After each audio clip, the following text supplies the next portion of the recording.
Oke, saya mulai ya. Selamat malam semuanya, saudara-saudara semua di mana saja saudara berada. Mudah-mudahan dalam keadaan sehat walafiat dan penuh rahmat dari Tuhan Yang Maha Esa semuanya. Mudah-mudahan semuanya lancar dalam proses perkuliahan dan penyusunan proposal penelitian ya. Nah, malam hari ini kita sedang bertemu kembali di web kedua, sesi kedua. Harusnya harusnya ya idealnya memang di sesi web yang kedua ini sudah setidaknya ada perkembangan, kemajuan, progres report dari penyusunan proposal saudara-saudara semua, terutama di bab pendahuluan. Kesulitan yang paling terbesar yang saya temui kemarin dari tugas-tugas kalian semua adalah menulisnya. Kalau idenya bagus-bagus, pokok bahasanya bagus-bagus, secara ilmu komunikasi sudah memenuhi syarat semua. Tapi cara menuliskannya itu yang kayaknya memang perlu dilatih, dan beberapa teknik harus banyak dipelajari ya. Nah, ini saya akan berbicara sedikit banyak tentang teknik dan semacam filosofis menulis, supaya saudara semua, teman-teman semua bisa sedikit mencerna dan bisa terinspirasi bagaimana cara teknik menulis yang baik, yang efektif, yang estetis, dan lain sebagainya. Oke, Assalamualaikum warahmatullahi wabarakatuh. Untuk saudara-saudara semua, kita akan membahas tentang menulis ilmiah, tentang pemahaman tentang menulis ilmiah antara filosofis, teoretik, dan praktik. Bersama saya, pengampu mata kuliah Dr. Ara pada sesi web yang kedua. Nah, kita sering bertanya apakah menulis itu gampang. Saya kira gampang ya, menulis itu gampang. Apabila yang jelas tidak buta huruf nih. Kalau buta huruf jadi susah. Terus tidak malas belajar, jelas. Dan lulus sekolah, saya kira 3 syarat ini sudah ada di kalian semua. Sudahlah, menulis sudah bisa.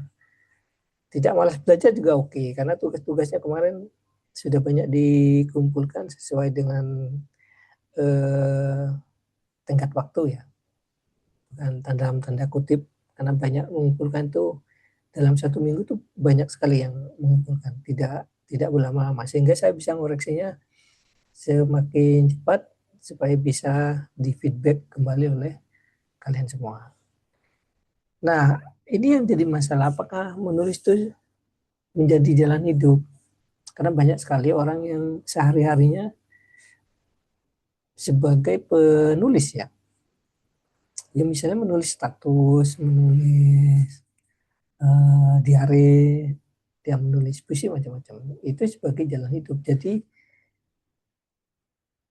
teknik dan sistematika penulisannya sudah ada di dalam ke kepalanya gitu. Dia sudah tidak perlu dilatih secara otomatis gitu. Nah, ini menjadi bermasalah kalau kemudian menulis hanya pada saat mengerjakan tugas.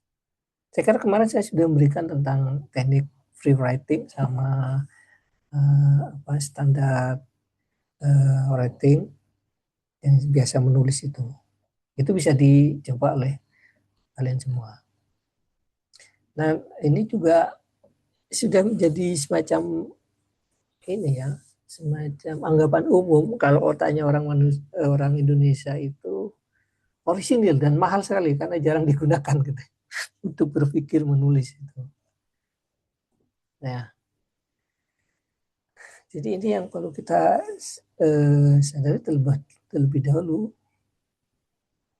Sebelum menulis ya, manusia harus berpikir secara sadar terlebih dahulu. Apa sih itu berpikir? Karena menulis itu harus menggunakan proses berpikir, aktivitas berpikir. Jadi berpikir itu adalah menyusun ide atau gagasan. Nah, ide atau gagasan itu sendiri memberi makna terhadap sesuatu thing secara sistematis. Sistematis artinya logis dan meyakinkan, meyakinkan. Dan pembaca mudah menangkap apa maksudnya. Sadar itu adalah mengetahui sesuatu dengan pertimbangan nalar. Nah, ini akal sehat secara mandiri. Banyak tulisan kalian kemarin itu secara pokok bahasan oke. Tetapi secara teknik penulisan ilmiah dan estetika penulisan, misalnya koheren, kohesif, itu banyak masalah. Dan juga yang tidak kalah pentingnya yang agak bermasalah adalah nalarnya, gitu. Jadi tidak masuk ke yang agak standar teknis dulu ya, misalnya harus ditulis di kertas A4, kemudian harus tem New Roman 12 PT. Nah, itu kan sangat teknikal sekali. Belum masuk ke sana, tapi di esensi tulisannya, kok bahasanya bagus-bagus saya lihat itu. Bernalarnya yang agak bermasalah dan cara menyusun tulisannya, sehingga sepertinya satu ide dengan ide yang lain itu kayak loncat gitu, nggak nyambung gitu ya. Itu yang hasil dari koreksi yang saya lakukan kemarin. Nah, ini karena proses menulis itu adalah berpikir, maka ini harus dipahami bahwa kita kita ada di proses perkuliahan ya. Jadi tradisi kuliah itu memang berbeda dengan sekolah itu. Ini harus dipahami oleh teman-teman. Kalau sekolah itu kan redundan ya, repetisi pengulangan materi, yang pusat pengetahuannya ada di seorang guru itu di sekolahan. Nah, itu sebenarnya agak sangat berbeda sekali di perkuliahan. Kalau kuliah itu mengembangkan gagasan ya secara ilmiah. Jadi tradisinya baca, tulis, riset dan diskusi. Saya kira uh, saudara semua sebenarnya di zaman sekarang ya sangat diuntungkan sekali dengan berbagai macam fasilitas teknologi yang dimiliki. Kan semuanya itu ada sudah tertampung di dunia mesin pencarian global itu dan bisa belajar di sana. Masuk bisa di kanal-kanal media sosial kan juga ada. Diuntungkan dibanding zaman saya dulu kalau baca buku ya ini berbasis paper. Jadi baca dan harus ke perpus, harus jalan kemana untuk mencari referensi. Belum zaman internet masih susah sekali, hanya orang-orang yang berkelas itu yang bisa mengakses. Tapi sekarang banyak sekali. Kalau itu tidak dimanfaatkan, sayang sekali sebenarnya. Tuh.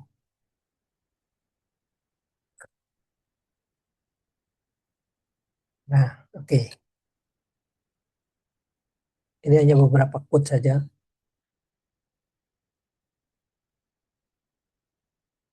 Nah, ini kita lihat di abstraksi ya, tentang tahapan berpikir.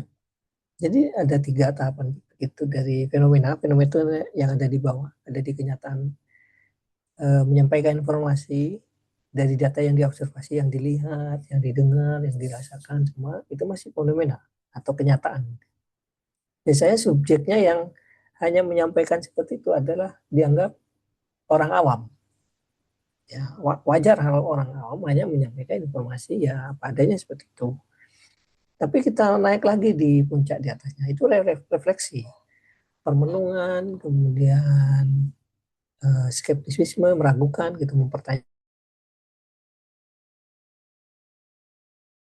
Jadi ini agak sedikit naik lagi dari fenomena menjadi mencari pengertian tentang fenomena. Nah, subjeknya, orangnya itu biasanya orang sekolahan.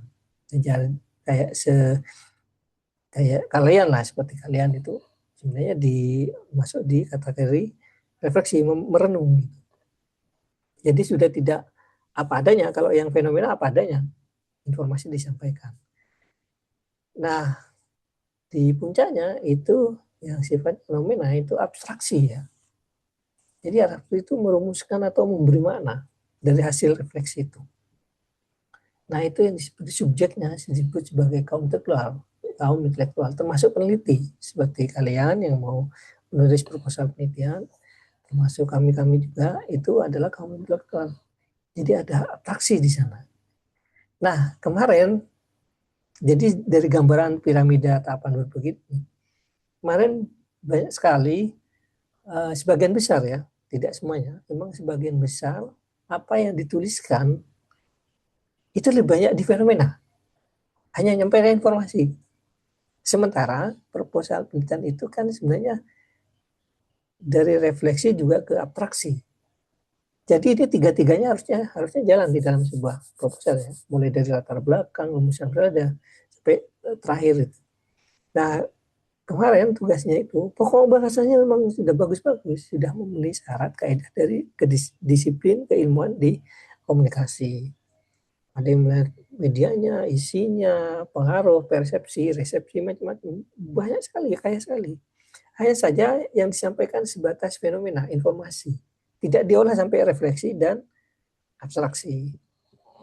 Nah harusnya itu begitu disampaikan fenomena, menuliskan tentang tugas fenomena, itu harusnya dirangkai dengan refleksi dan abstraksi sekaligus, sehingga pada saat kalian menyusun proposal di bab pendahuluan, itu separuh perjalanan sudah selesai.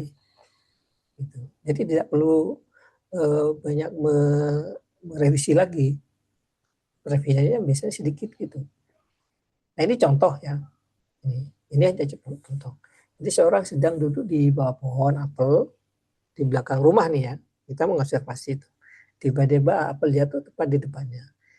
Nah kita cek nih tentang piramida berpikir tadi. Sebagai contoh ya.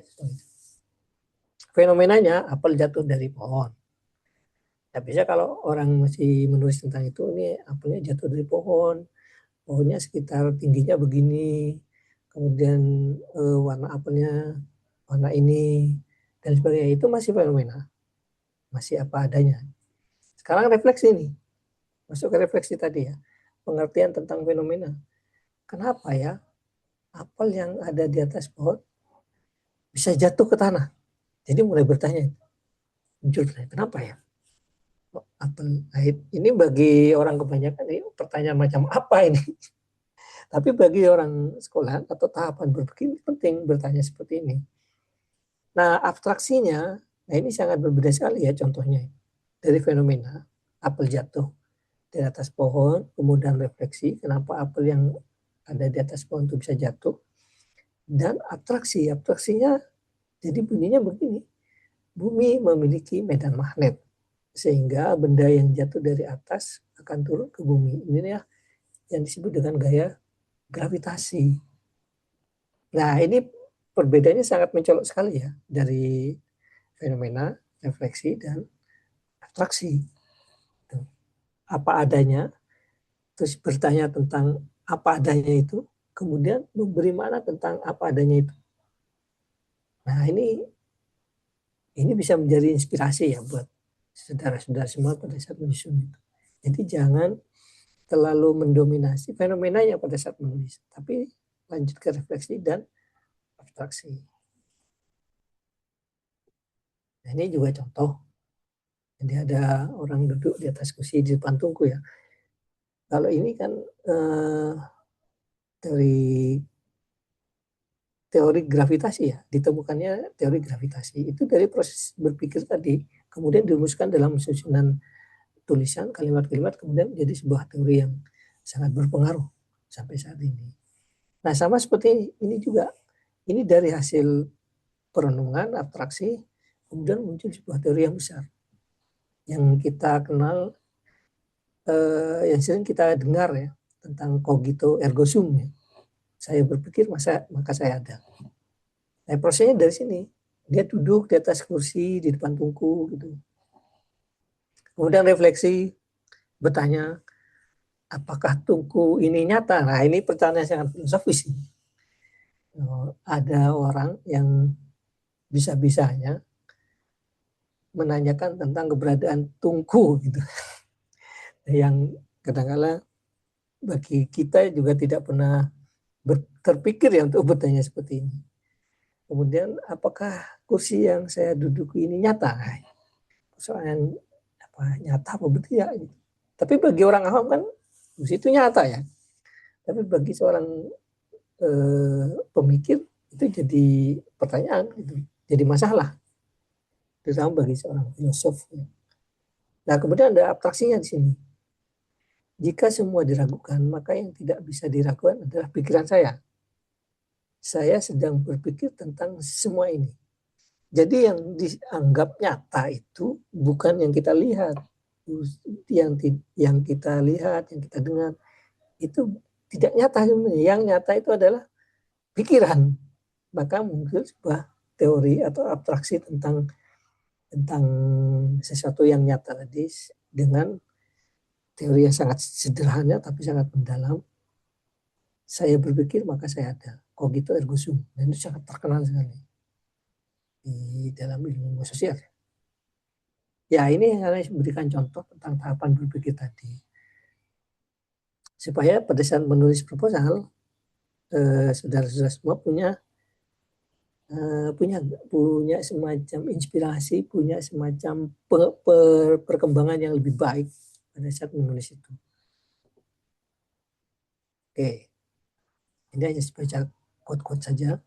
Manusia adalah makhluk berpikir yang membedakan dirinya dengan binatang. Nah itu tadi proses berpikir tadi, menyusun gagasan, mencari tahu, mempertanyakan sesuatu, dan kemudian memberi makna dalam sebuah atraksi yang lebih bisa diterima dan meyakinkan oleh banyak orang, Nah, sekarang kita masuk menulis nih. Tadi kan berpikir dan menulis itu tidak bisa dibedakan. Jadi pada saat kalian menulis berarti kalian sedang berpikir. Kalau pikirannya kacau berarti tulisannya kacau. Udah gitu aja. Itu prinsip yang sangat sederhana. Belum lagi nanti ke teknik mendeteksi seperti yang saya sampaikan di video materi kemarin, mendeteksi koheren dan kohesif. Itu juga ada tekniknya. Jadi orang sudah berpengalaman nulis itu begitu membaca, wah kohesifnya ini bermasalah nih, koherennya bermasalah, itu sudah bisa karena sudah terbiasa menulis. Itu sama seperti kalau kalian sudah terbiasa memasak ya, kemudian masakan orang lain sudah terasa itu, kayaknya kurang garamnya, kayaknya ini kurang pedes misalnya begitu. Sama seperti itu menulis itu orang yang sudah biasa menulis itu bisa dideteksi, koherennya bermasalah, kohesinya bermasalah, estetisnya kurang. Nah nanti saya berikan beberapa tekniknya ya. Nah menulis kita pahami dulu. Jadi menulis dan berpikir itu dua entitas yang jadi satu kesatuan. Kalau menulis berarti orang itu berpikir. Gitu. Karena menulis itu menyampaikan gagasan. Gitu ya. Jadi kalau tulisannya mungkin agak belepotan berarti cara menyampaikan gagasannya atau cara berpikirnya, proses berpikirnya berarti mungkin agak sedikit kacau. Tuh. Jadi menulis menyampaikan gagasan melalui rangkaian huruf, kata, dan angka secara sistematis, jadi sistematis dengan tujuan memberi pemahaman pada orang lain. Jadi menulis itu bukan hanya untuk diri sendiri nih. Begitu kalian menuliskan proposal, tugas, dan dibaca kepada saya, karena saya sebagai pembaca dan sebagai korektor juga, sebagai reviewer juga, begitu tidak bisa ditangkap maksudnya, nah itu berarti ada masalah gitu, dalam menyampaikan gagasan. Nah ini menulis itu juga bersifat sosiologis karena tujuannya untuk mempengaruhi orang lain nih, mempengaruhi orang lain. Jadi kalau dalam bahasa yang lebih sederhana itu meyakinkan orang ya, memberi pengaruh. Banyak sekali kan tulisan-tulisan itu yang membuat kita terinspirasi, gitu. Membuat kita memiliki banyak pengetahuan dan kemudian mengubah sikap dan perilaku kita sehari-hari hanya dengan membaca. Jadi begitu seorang pembaca seorang penulis menghasilkan karya dan dibaca oleh banyak orang dan berpengaruh, nah itu berarti tulisannya bagus. Gitu. Nah, kemarin juga banyak tulisan kalian itu memang bagus tadi ya. Cuman tidak semuanya bisa meyakinkan, tidak mempengaruhi cara berpikir pembacanya gitu. Tapi topiknya bagus, saya akui bagus. Nah, oke, menulis berarti aktivitas menyampaikan ide penulis untuk para pembaca dan tujuan mempengaruhi ya. Jadi mempengaruhi atau menggugah kesadaran. Misalnya kalian baca novel, misalnya tiba-tiba tersentak, wah ini bagus, kayaknya cocok nih dengan kehidupan saya, misalnya begitu. Nah itu berarti menggugah kesadaran, bisa mempengaruhi. Sama seperti nanti kalian kalau menulis proposal dan melakukan penelitian ya, kemudian nanti tugas saya ada laporan, kalau tugas akhir kuliah ya, kalian kalau mau lulus ada tugas akhir itu menulis menyusun proposal dan melakukan penelitian dan menulis jurnal. Nah salah satu hasil dari penelitian itu adalah bentuk mikronya, mininya itu jurnal ilmiah. Nah, kalau jurnal ilmiah itu berhasil mempengaruhi pembaca, maka biasanya akan lebih mudah dimuat di jurnal yang bereputasi nasional ataupun internasional ya. Paling tidak orang membaca itu terinspirasi dan menggugah kesadaran mereka untuk mengutip gitu. Mengutip dari tulisan-tulisan kalian. Dan biasanya kalau yang lebih besar, berskala lebih besar itu dibicarakan oleh banyak orang, didiskusikan. Ada kemarin satu buku bagus itu tentang matinya universitas. Gitu.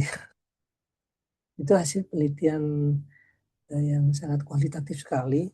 Ya, sudah diterjemahkan di Indonesia. Sepertinya sudah diterjemahkan ya. Benar-benar sudah diterjemahkan. Peter Fleming itu dia menulis tentang matinya universitas. Jadi universitas itu udah mati katanya. Dan itu mempengaruhi orang kemudian jadi pembicaraan berita. Nah itu tulisan yang sangat berdampak sekali. Kalau anak kuliah menulis atau mahasiswa menulis itu ya bahasanya seperti ini ya, bukan lagi bahasa yang seperti orang awam. Kan ini ada campuran tadi fenomena, refleksi dan abstraksi. Jadi kalau orang biasa, orang awam bicara pasar itu ya ketemu penjual dan membeli.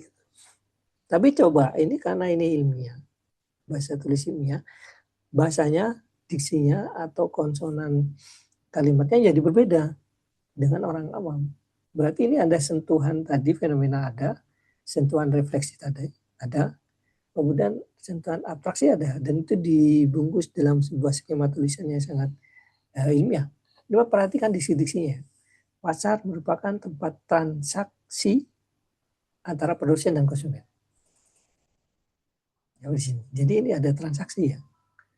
Kemudian ada produsen dan konsumen. Itu adalah kosakata yang sangat khas, ilmiah sekali. Dia tidak menggunakan penjual dan pembeli gitu.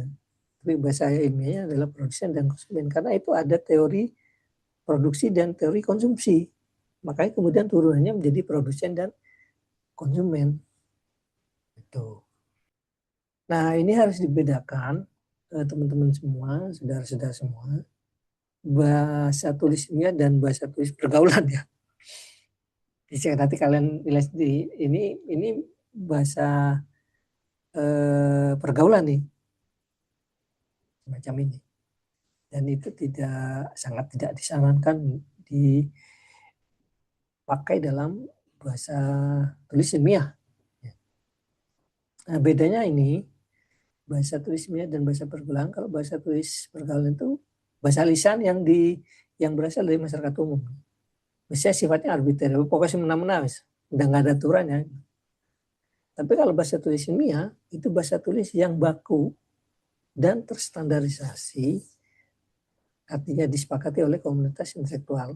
Itu terstruktur, dia sifatnya berkaidah dan berpola, ada kaidahnya, ada pedomannya. Jadi nggak bisa sembarangan kalau menulis di bahasa ilmiah. Seperti tadi contohnya ini ya. Nah, ini beda sekali dengan contoh yang begini. Ini bahasa pergaulan, bahasa lisan yang berkembang di masyarakat, kemudian jadikan ditransfer dalam bentuk tulisan. Nah, tapi kalau kayak ini kan beda sekali bahasa ilmiahnya.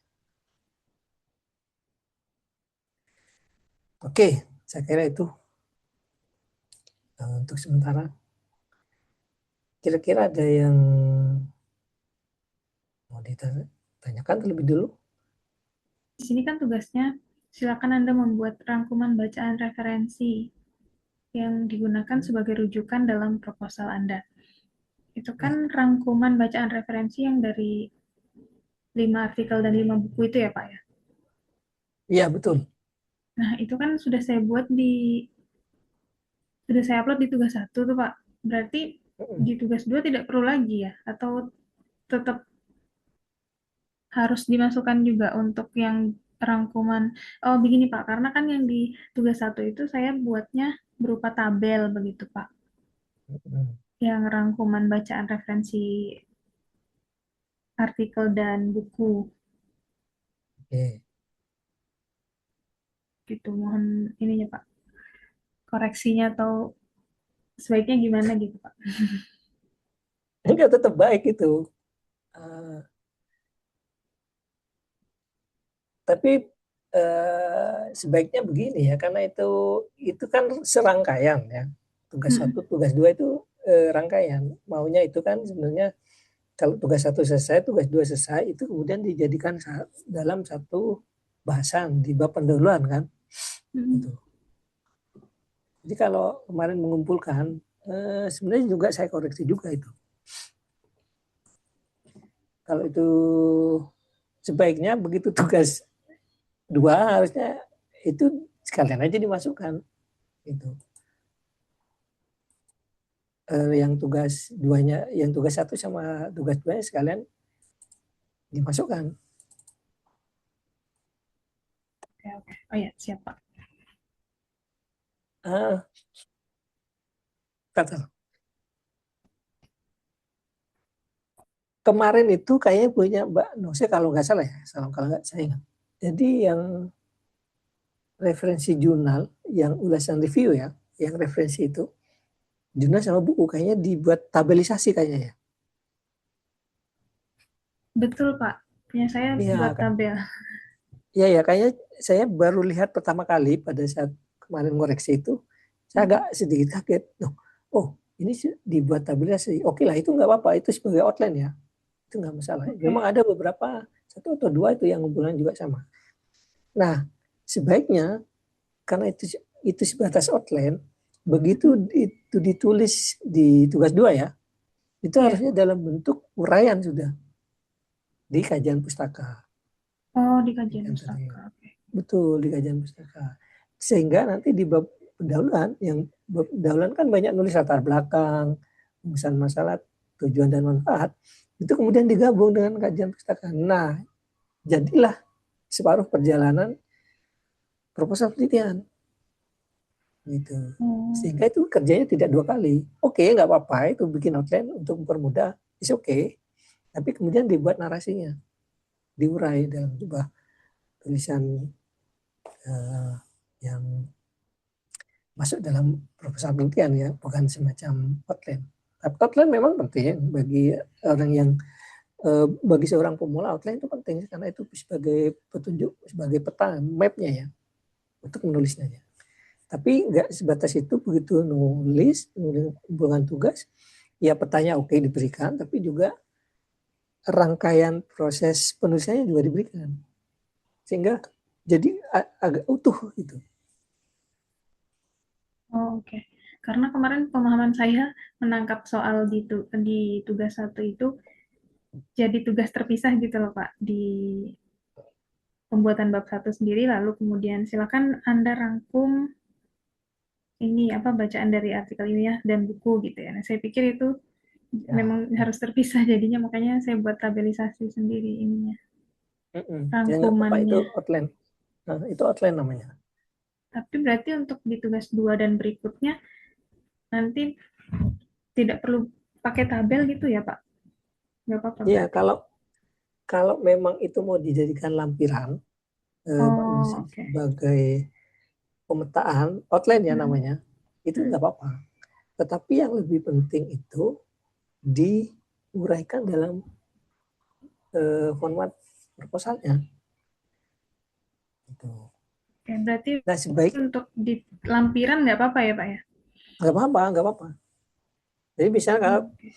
kalau yang sudah bisa ngecek supaya apakah runtut dan enggak, biasanya yang reviewer atau korektor itu lihat outline-nya ke bawah gitu. Oh, dia punya outline nih. Lihat outline-nya sudah logis nggak dimasukkan ke narasinya, ke dalam uraiannya. Bisa begitu. Tapi ada juga orang yang sudah biasa menulis, sudah punya banyak teknik itu, dia langsung baca rangkaian tulisannya, dilihat. Oh, enggak, dia nggak baca outline-nya sudah. Lihat tulisannya. Biasanya yang dikoreksi langsung tulisannya begitu. Tapi bagi kalian nggak apa-apa mau di outline-nya sebagai lampiran itu juga bagus juga. Tidak ada masalah sih. Daftar pustakanya ada tapi nggak ada di kutipan gitu. Berarti Dan kutipan itu wajib ya Pak ya? wajib itu, jelas itu. Karena itu bentuk apresiasi dan bentuk kita merujuk ide kita kemana. Itu masuknya di tinjauan pustaka ya Pak? Atau di... Enggak, semua bagian tulisan itu mesti nyantumin kutipan. Oh, oke. Seperti tadi itu ya, tekniknya tadi. Fenomena, refleksi, abstraksi. Nah, abstraksi itu Hmm. biasanya itu banyak ngutip tuh. Gitu. Karena abstraksi itu biasanya konsepsi, konseptual atau teori. Gitu. Untuk mendukung gagasan pokok penulisnya. Gitu. Mestilah ya, kalau ada daftar pustaka nggak ada di kutipan, ya berarti itu plagiat. Tetap diduga plagiat. Nah, saya mau tanya, Oke, silakan Mbak Irun. dalam penyusunan proposal ini, apakah referensi jurnalnya harus dituntut minimal sintak berapa gitu, atau jurnal yang lainnya juga boleh? Terus apakah boleh pakai jurnal internasional juga? Oke. Minimal 5 ya, jurnal itu. Dan buku minimal 5. Dan tahunnya paling tidak 5 tahun terakhir. Yang 5 itu 5 tahun terakhir. Jadi kalau ini 2006 berarti bisa ngutip di 2020 atau 2019 ya. Minimal 5, tapi minimal 5.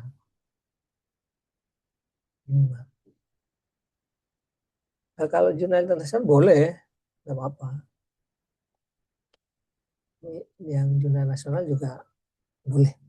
Ya tadi ketentuannya cuma 5 minimal itu. Dan buku ya, buku juga minimal 5.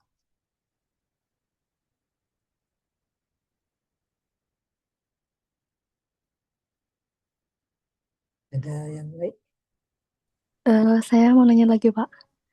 Terus Boleh, kan boleh. judul yang saya itu tuh kan baru ya, Pak. Belum ada penelitian terdahulunya. Itu gimana ya? Hmm, kayaknya nggak mungkin belum ada penelitian tentangnya. Maksudnya begini, dalam satu topik itu sudah ada penelitian sebelumnya. Yang baru itu bisa jadi itu adalah lokasinya atau subjeknya. Tetapi pokok bahasanya kan nggak mungkin baru. Dan ini pokok bahasa ilmu komunikasi. Barangkali yang baru itu satu lokasinya atau subjeknya. Misalnya judulnya begini ya, mau berbicara tentang pengaruh intensitas menonton media sosial. Itu kan nggak mungkin itu bukan sesuatu yang baru. Media sosial bukan sesuatu yang baru. Intensitas menonton juga bukan sesuatu yang baru. Barangkali yang baru adalah pengaruh intensitas menonton media sosial D-nya itu yang baru. Misalnya di Padalarang itu mungkin baru. Padalarangnya yang baru. Subjek di Padalarangnya yang baru. Tapi topik bahasanya yang komunikasinya nggak baru. Sehingga yang dicari itu adalah yang topik bahasanya ini. Topik bahasan intinya. Bukan Padalarangnya. Ya, bukan lokasinya yang dicari. Tapi topik utamanya ini. Kalau Padalarangnya di searching, ini nggak ada. Tapi kan bukan padilarangnya yang mau dicari, tapi pokok bahasanya kan media sosial, pengaruh media sosialnya, yaitu yang dicari.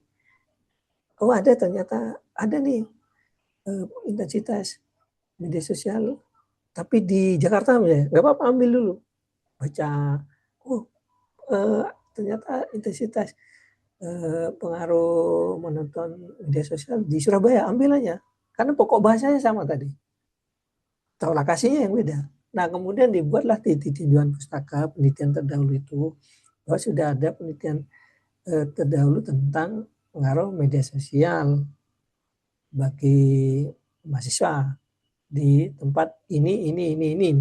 Tetapi kebanyakan penelitian ini, nah itu menjadi kontradiksi. Tidak banyak meneliti di Padalarang, ya Padalarangnya memang nggak ada. Baru Mbak Khairun yang mau meneliti, tapi pokok bahasan tentang pengaruh media sosialnya udah banyak di tempat lain tadi. Nah itu dijadikan rujukan. Begitu Mbak Khairun. Siap, Pak. Makasih ya, Pak. Oke, ada yang lain? Pak, saya mau nanya.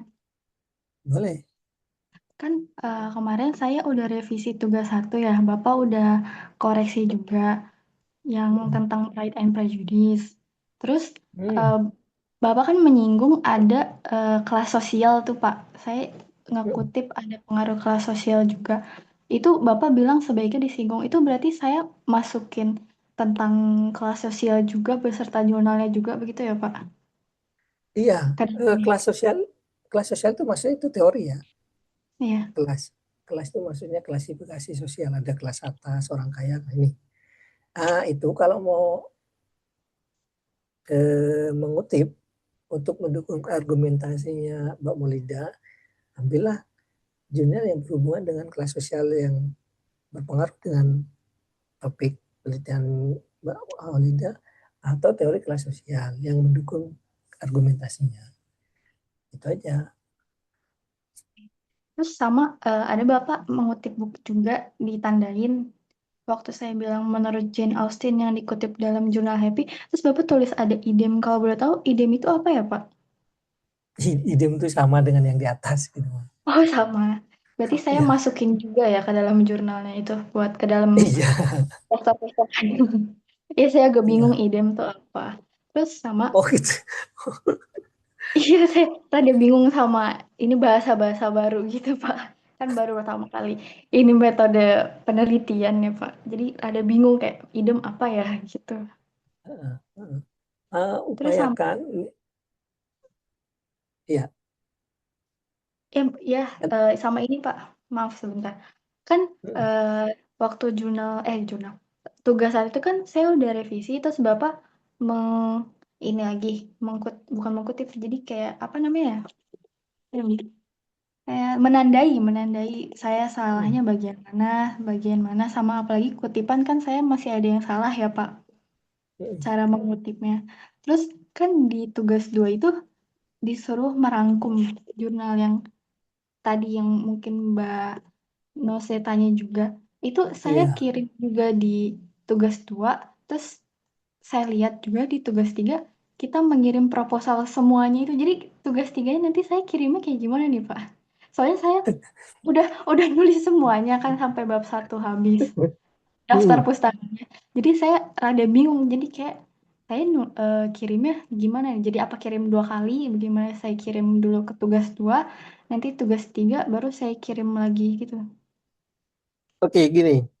Di kajian pustaka itu adalah riset-riset terdahulu, penelitian-penelitian terdahulu yang sesuai dengan pokok bahasan. Oke ya. Jadi penelitian terdahulu yang sesuai dengan pokok bahasan. Sementara latar belakang itu kan banyak kutipan, ada referensi juga. Itu adalah kutipan untuk memperkuat abstraksi ide pokok kalian. Bedanya di sana ya. Oh iya. Jadi di kajian pustaka itu intinya penelitian terdahulu yang terkait dengan masalah atau pokok bahasan penelitian kalian. Beda. Gitu. Oh, jadi latar belakang sama kajian pustaka tuh beda ya, Pak? Beda.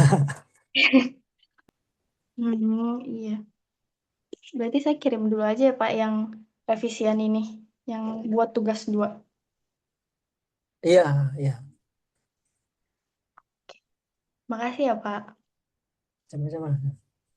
Jadi nanti di kajian pustaka referensi yang dicari ya itu berkaitan dengan penelitian terdahulu yang berhubungan dengan topik kalian.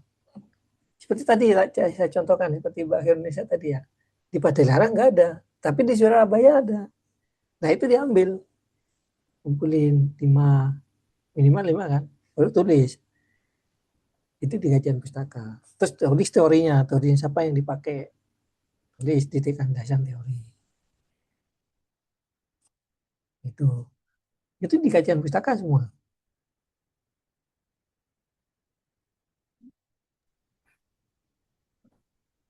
Pak, izin Oke, ada yang bertanya lain? lagi.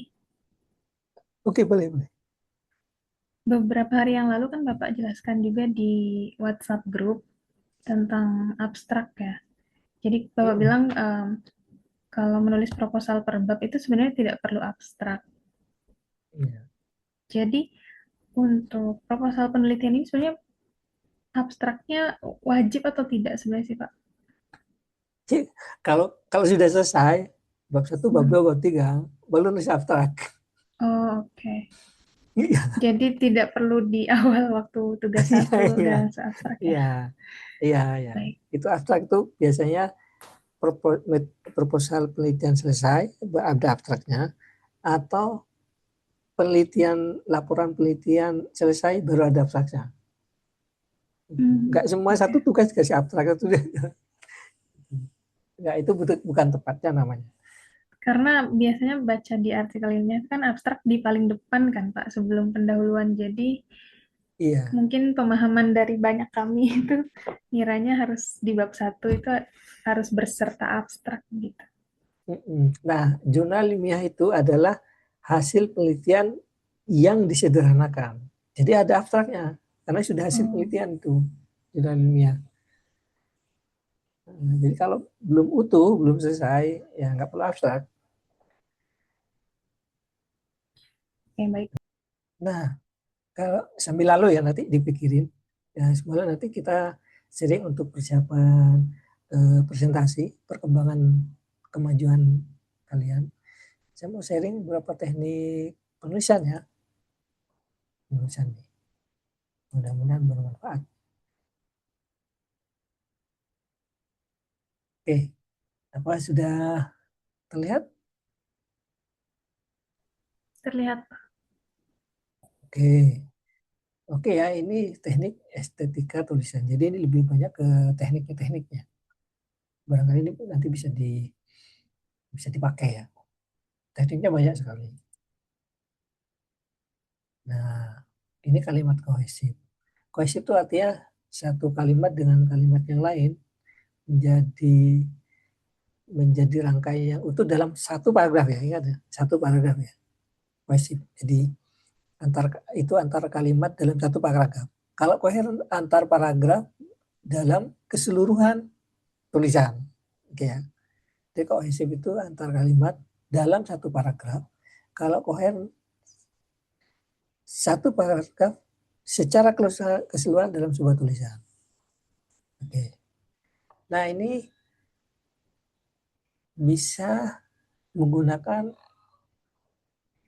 referensial. Ini referensial adalah ada hubungan makna antara kata dan bendanya. Misal kami bertiga sedang membahas masalah besar. Siapa kami yang dimaksud ini? Nah, itu kan belum jelas. Teknik referensial, jadi ada hubungan makna antara kata dan bendanya. Referensial namanya. Nah, teknik referensial itu adalah begini. Meminjam kata ini dan itu. Misalnya, ketika suasana bangsa ini carut marut, maka dibutuhkan kredibilitas kedaulatan dari para pemimpin. Tanggung jawab moral itu bukan yang bersifat plural melainkan nyata. Oke, jadi ini ada bangsa ini ya bahasa ini berarti bahasa Indonesia kan. tanggung jawab moral itu mengacu ke kredibilitas keteladanan. Itu referensial namanya. Ini sangat teknik sekali, sangat teknikal. Tip praktisnya begitu. Oke, kemudian meminjam kata ganti iya, dia, nya atau mereka. Kata ganti digunakan merujuk pada seseorang. Misal dosen ilmu komunikasi itu sangat menarik, namanya Ram. Selain dari dia, nah dia merujuk ke dosen komunikasi. Ini saya di sekolah SMA saya udah diajarin.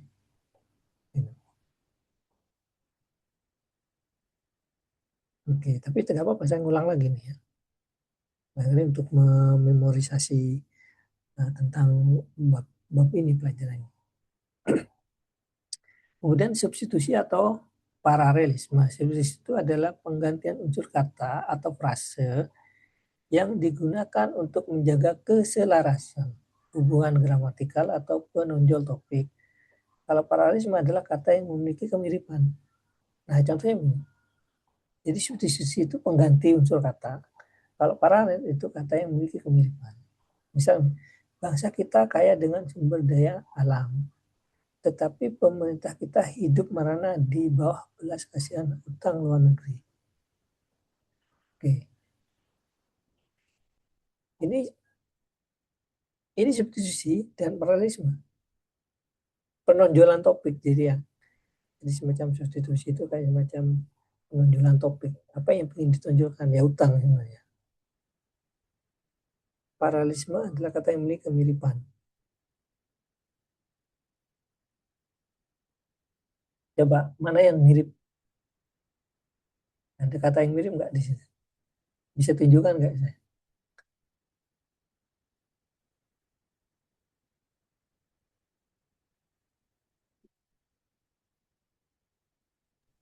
Kita. Ada yang lain? Bukan. Mirip tuh hampir 11-12 tuh. Hampir sama gitu padanannya. Kalau kita kan sama itu malah nggak mirip, ceplok sama. Oh, bangsa dan pemerintah ya Pak? Nah itu dia, itu paralelisme namanya ya. Oke, jadi kalau pakai teknik paralelisme itu saya punya tadi hampir kemiripan itu.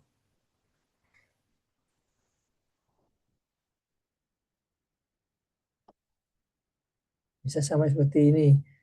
Halayak ramai sering menonton media sosial. Oke ya, halayak ramai. Para penonton muda di Facebook lebih suka menonton di malam hari. Mana paralelnya?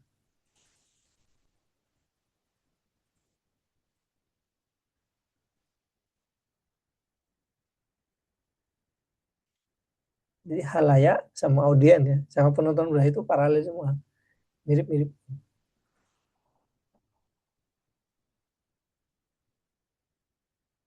Kalau medsos tadi diganti di substitusi menjadi Facebook. Ya itu teknik gitu, teknik menulis gitu. Tapi ini berguna.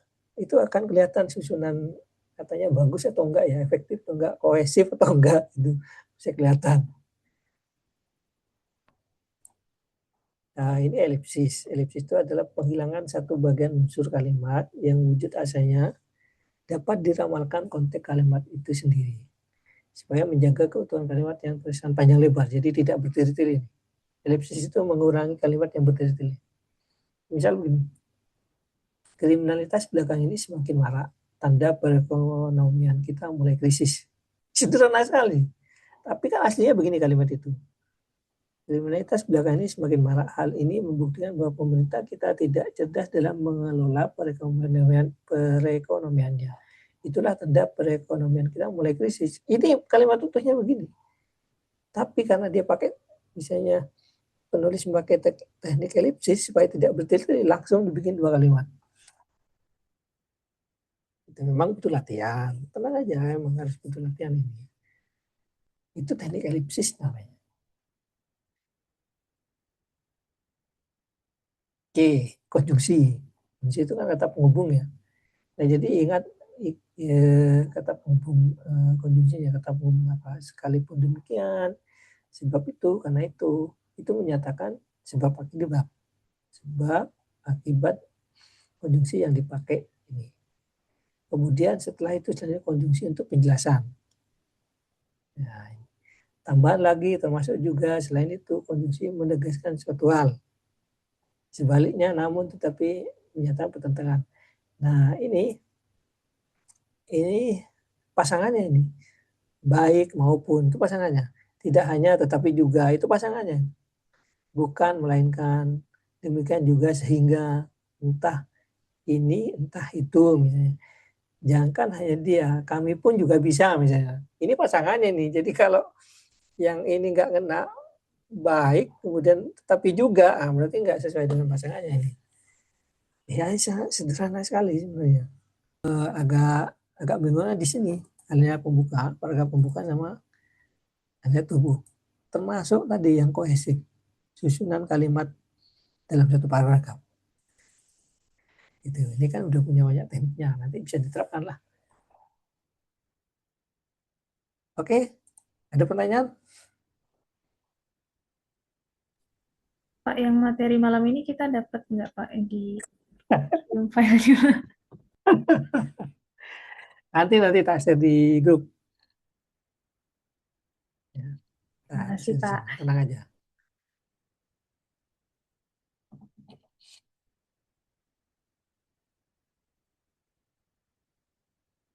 Oke,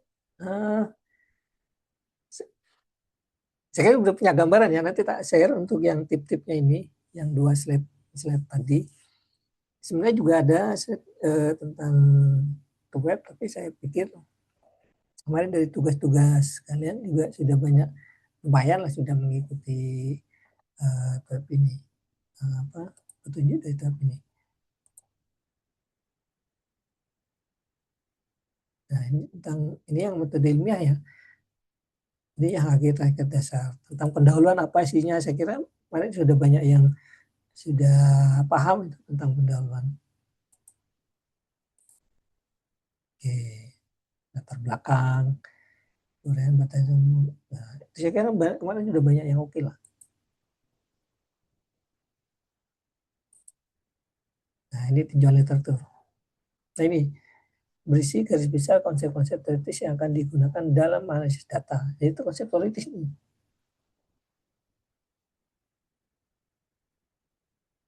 Itu dia, itu tinjauan literatur.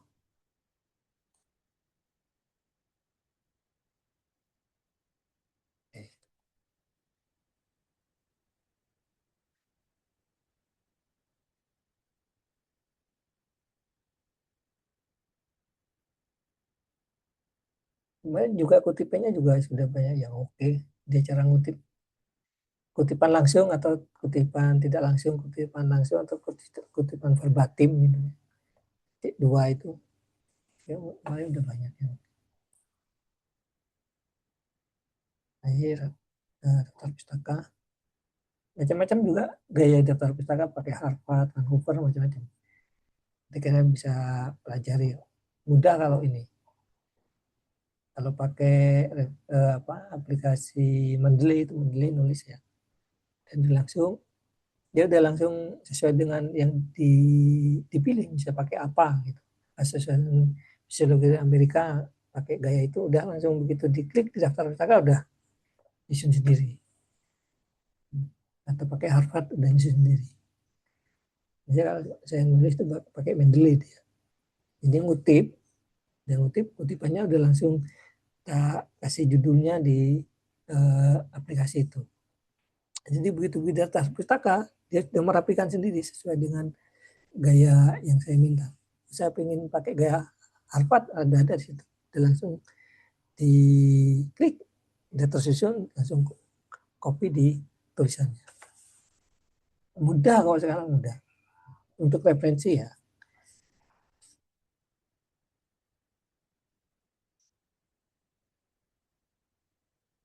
Ya, ini harus kita hati-hati mas tulisan dari karya orang lain nih, nanti dianggap plagiat soalnya. Enggak dicantumin.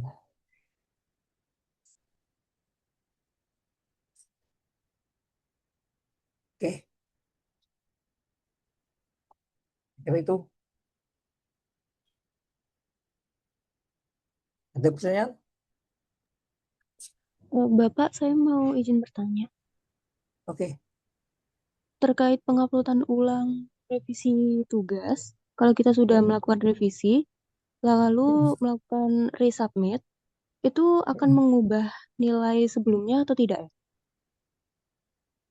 Bisa mengubah sebelumnya bisa. Baik, terima kasih. Oke. Oke, sekarang saya minta sharing dari kalian tentang perkembangan masing-masing progres kemajuan dari masing-masing proposal ya. Saya kan mau dari siapa dulu yang mau ngobrol, yang mau curah pendapat. Oke, silakan jawab, kita sharing. Kalau Mbak punya Nose udah saya, sampai mana? Ya. kalau punya saya itu, saya udah mulai ngerjain yang bab 2 kan, yang tinjauan pustaka. Oke.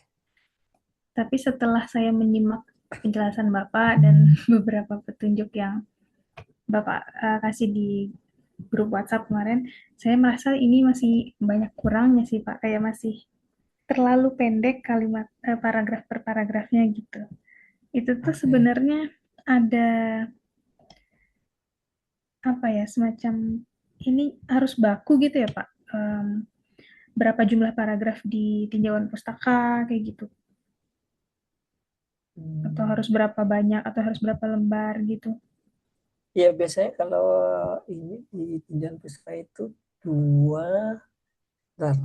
antara 2 sampai 4 lembar. Berarti itu isinya uraian semua ya Pak. Maksudnya tidak bisa kayak poin per poin gitu. Ya, uraian. Karena ini kan proposal, jadi dia terurai, dia dijabarkan. Kalau poin per poin itu biasanya di outline atau kerangka pemikiran. Oke. Karena punya saya sih sejauh ini baru tinjauan pustakanya ini totalnya 2 lembar Pak. Baru. Ya. 2 lembar juga, lembar keduanya belum penuh, masih separuh. Dan itu tuh berupa poin per poin sih kalau saya bisa bilang, belum yang masih paragraf panjang ya. Ya, masih outline ya itu. Ya, masih dalam outline. Jadi kalau misalnya anggaplah 2 sampai 4 ya. Anggap kita ngambil yang maksimal 4. Kalau ini format penulisan kalian kan untuk proposal itu 15 sampai 20 halaman kan, di luar cover sama daftar pustaka. Totalnya ya, Pak? Ya, total halamannya ya. 15 sampai 20 halaman di luar daftar pustaka dan cover. Itu cover daftar pustaka nggak dihitung. Oh, oke. Jadi itu tulisannya, esensinya. Jadi misalnya tinjauan pustaka itu maksimal 4 ya, mau ngambil maksimal 4 sekalian. 2 lembar kan, bagi 2. Jadi 2 lembar itu untuk penelitian sebelumnya yang berkaitan dengan yang berhubungan dengan topik bahasanya. Yang 2 lembar untuk teorinya. Teori utama untuk menyelesaikan atau menganalisis rumusan masalahnya. Berarti tidak bisa, kan kalau punya saya ini gini Pak gambarannya. Di poin pertama itu membahas tentang komunikasi. Kemudian saya kan judulnya yang tentang voice over itu, pemahaman terhadap audiens Instagram. Nah, itu di tinjauan pustakanya itu, ya itu tadi yang saya bilang di poin pertama masih tentang komunikasi, itu 2 paragraf. Kemudian di poin berikutnya tentang media audiovisual 2 paragraf. Kemudian voice over di poin berikutnya ya, voice over itu 2 paragraf. Kemudian di poin berikutnya lagi ada pemahaman audiens 2 paragraf.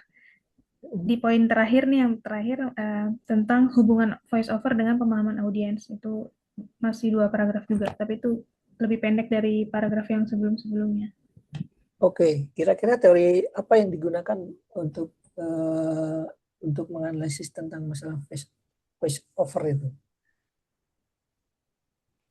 Itu apa masuk teori voice over masuk dalam pokok bahasan apa nih dalam ilmu komunikasi personal kah, interpersonal? Itu kan tinggal ditafsir saja, dijustifikasi artinya istilahnya. Ditempatkan di mana itu menurut Mbak Nos ya? Voice over-nya ya Pak maksudnya? Iya, masalah tentang voice over itu kan ya? Ke ini sih Pak, di efektivitas penyampaian pesan di medianya. Penyampaian pesan. Berarti itu lebih ke pesan ya? Jadi kan kenapa saya ambil judul ini, karena saya tertariknya karena selain saya bekerjanya di bidang voice over gitu, Ya. Perkembangan media digital sekarang kan lebih banyak penyampaian informasinya itu menggunakan video. Kalau yang saya amati di Instagram atau media sosial perusahaan-perusahaan gitulah. Nah, konten video itu menjadi salah satu bentuk yang paling banyak digunakan gitu. Jadi penyajian informasinya itu bisa lebih menarik jika disajikan dalam bentuk audiovisual. Lebih mudah disampaikan apabila ada suara yang muncul dibanding cuman teks berita gitu loh Pak. Itu gimana ya Pak koreksinya kira-kira? Sebentar, itu harus ini dulu, voice over ya, pesan. Sekarang voice over itu kan pengertiannya adalah pengisi suara Pak. Betul. Jadi teknik penyampaian suara yang digunakan untuk menjelaskan gitu atau melengkapi, memperkuat dari visual sebuah video gitu. Jadi fungsinya itu menghidupkan narasi lah, bisa dibilang begitu. Untuk membantu audiens memahami isi pesannya biar lebih jelas gitu Pak. Sekarang di perspektif komunikasi mungkin masuknya di pesan verbal ya, pesan verbal tapi disampaikan melalui media audio begitu. Ya ini masih kayaknya Banus masih membingungkan. Gini ya, kalau ada satu pakai teknik tadi ya, fenomena refleksi abstraksi kan. Nah, kita tahu nih fenomenanya, ada masalah nih voice over nih fenomenanya. Kemudian apa sih yang ingin saya cari nih di voice over? Masalah apa sih yang menarik? Misalnya masalah intonasi bahasa, penekanan bahasa gitu ya. Sekarang abstraksi itu kan perspektif. Kita mau menempatkan refleksi ini di teori yang mana kira-kira? Di sudut pandang yang mana? Apakah ini sudut pandang komunikasi personal? Apakah ini sudut pandang komunikasi interpersonal? Apakah ini sudut pandang di semiotikanya atau apa? Karena satu orang dengan orang yang lain bisa beda ini. Lihat ini. Mbak Nosnya di mana untuk melihat ini? Mau menjustifikasi apa?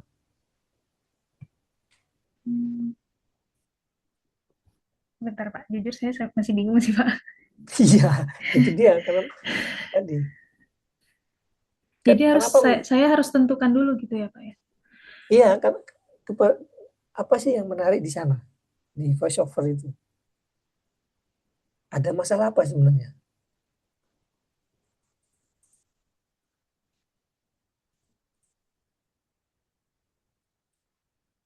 Apakah ada perbedaan antara voice over dari suara laki-laki dan perempuan? Kalau begini Pak, jadi yang saya maksud adalah pemahaman audiens di konten yang ada voice over-nya dan di konten yang tidak ada voice over-nya. Ke audiensnya berarti ya? Pemahaman audiensnya. Terus kayak seberapa besar sih pengaruh voice over ini gitu terhadap pemahaman audiens gitu. Jadi perbandingannya nanti adalah konten yang ada yang menggunakan voice over dan yang tidak menggunakan voice over begitu. Oke, oke. Jadi gimana tuh Pak? Iya, kepemahaman audiens itu kan pemahaman tentang apa? Masih umum kan? Oh, oke. Kenapa nggak misalnya diarahkan ya misalnya ya, tapi nanti dipertimbangkan. Tapi pemahaman audiens itu umum, pemahaman audiens apa ini? Apakah pemahaman tentang edukasi atau pemahaman tentang komunikasi atau pemahaman tentang psikologi kan jadi beda-beda nih, masih umum itu. Kalau hanya tentang video gitu berarti masih terlalu umum ya Pak? Maksudnya konteksnya ini kan di studi kasusnya di Instagramnya Kalteng Post, media lokalnya Kalteng begitu. Iya. Pemahamannya masih umum. Kenapa nggak misalnya ke pengaruh voice over itu ya terhadap misalnya kesukaan atau selera menonton atau intensitas menonton audiens. Itu malah lebih spesifik. Saya begitu. Atau Intensitas misalnya menonton. Intensitas menonton. Atau juga bisa misalnya bagaimana audiens Gen Z misalnya atau audiens Kalteng Post misalnya memaknai perubahan voice over antara laki-laki dan perempuan misalnya begitu. Ini ya. Oke. Kalau begitu itu nanti akan mengubah perumusan masalah yang udah saya buat berarti ya Pak di sebelumnya. Iya.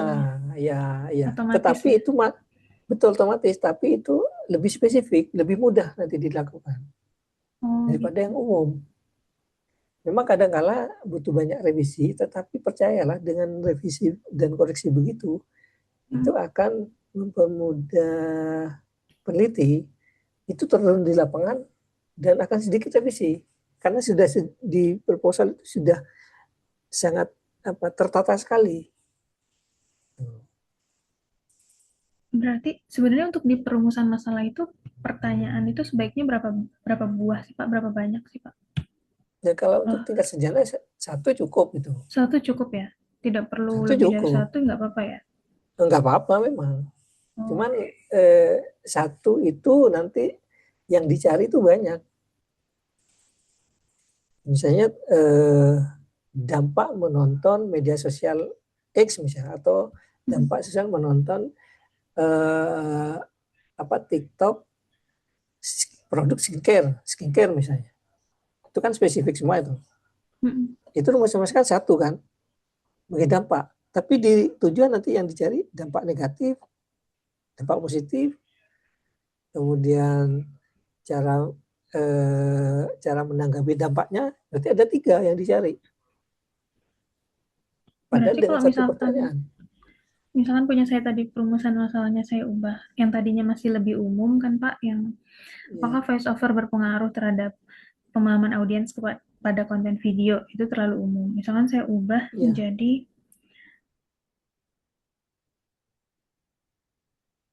seberapa besar intensitas menonton audiens jika gimana ya, voice over perempuan dan gini, laki-laki.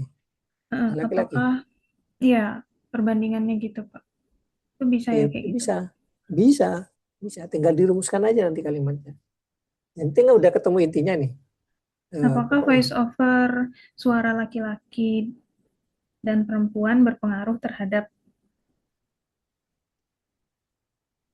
intensitas menonton audiens gitu, bisa ya Pak?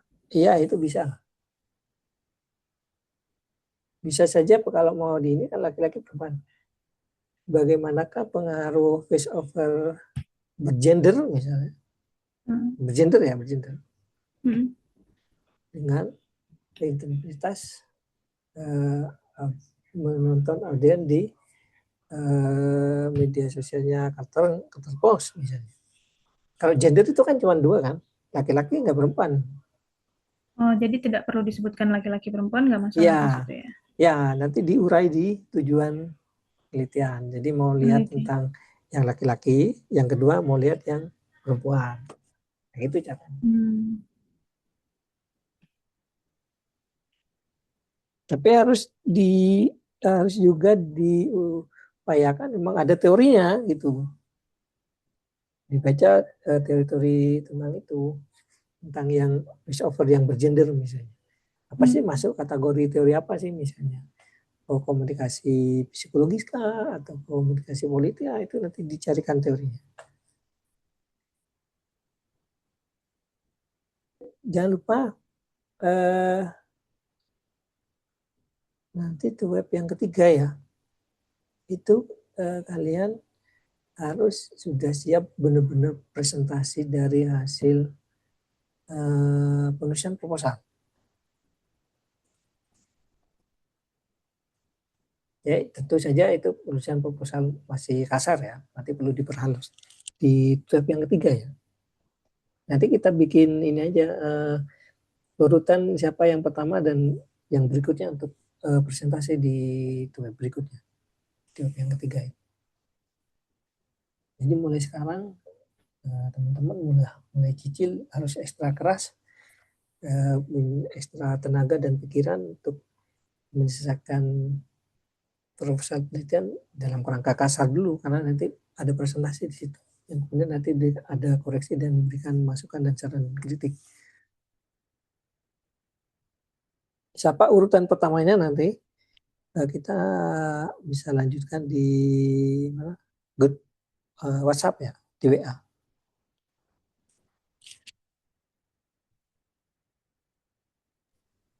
Bapak maaf mau nanya, itu nanti presentasi udah sampai harus bab 3 semua Kak?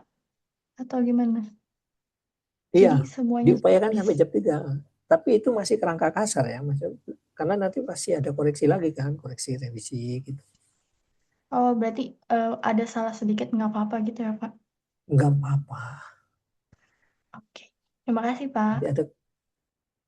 Mungkin ada yang mau nyumbang lagu misalnya sambil nunggu jeda-jeda yang prosesi untuk membaca puisi. Nah, saya cek ini sesi keempat.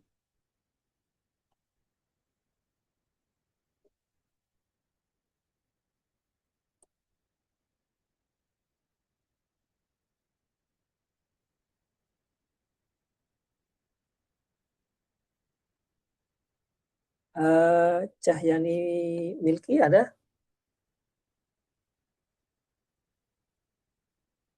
Ada ya?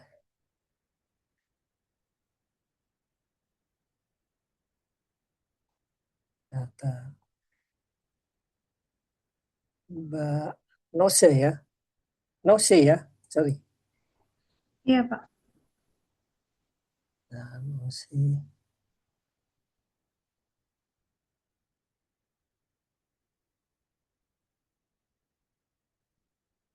Nose Kristiani Sigit betul? Betul, Pak. Oke. Ini siapa lagi ini? Di Maulida Hanifah. Saya Pak. Maulida. Ya oke. Saya sambil presensi ya. Mungkin ada mau nyumbang lagu sambil saya presensi. Gak apa-apa. Terus Goderia Saputri. Goderia Saputri. David.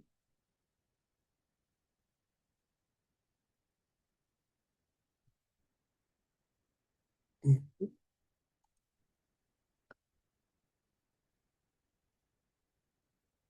Tri Rizky. Oke.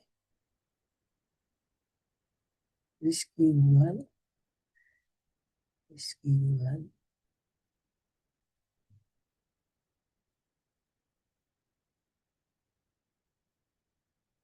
Enggak ada.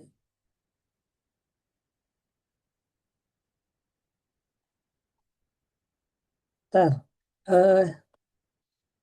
saya presensi dulu yang sudah saya presensi. Tolong yang belum nanti ini ya, silakan berkomentar.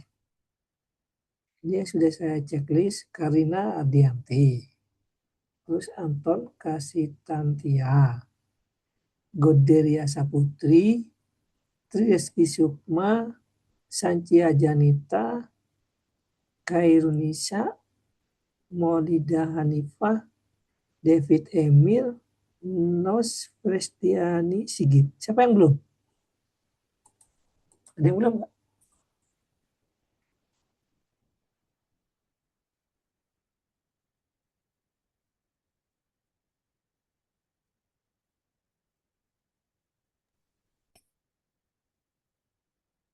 Ada? Sudah semua? Sudah saya absen semua di web 2 ini? Sepertinya sudah, Pak.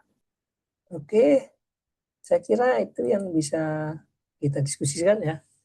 Untuk web yang kedua nanti kita ketemu lagi di web yang ketiga. Persiapan juga dari sekarang kalian untuk presentasi dari proposal kalian masing-masing di web selanjutnya ya. Terima kasih atas perhatian saudara dan waktunya. Mudah-mudahan semuanya dilancarkan dan dimudahkan. Jangan sungkan-sungkan nanti kalau jika ada permasalahan penyusunan proposal penelitian yang perlu dibicarakan bisa di grup, atau via diskusi di e-learning. Banyak cara lah untuk menuju Roma supaya kita bisa maju bersama ya. Yang sedang bekerja, selamat mengerjakan tugas juga, selamat menyelesaikan pekerjaannya. Mudah-mudahan bisa berjalan seiringan dan bisa saling membantu satu dengan yang lain. Karena ini juga bagian dari kemajuan percendasan kehidupan bangsa dan juga bisa mempercepat kalian untuk lulus kuliah.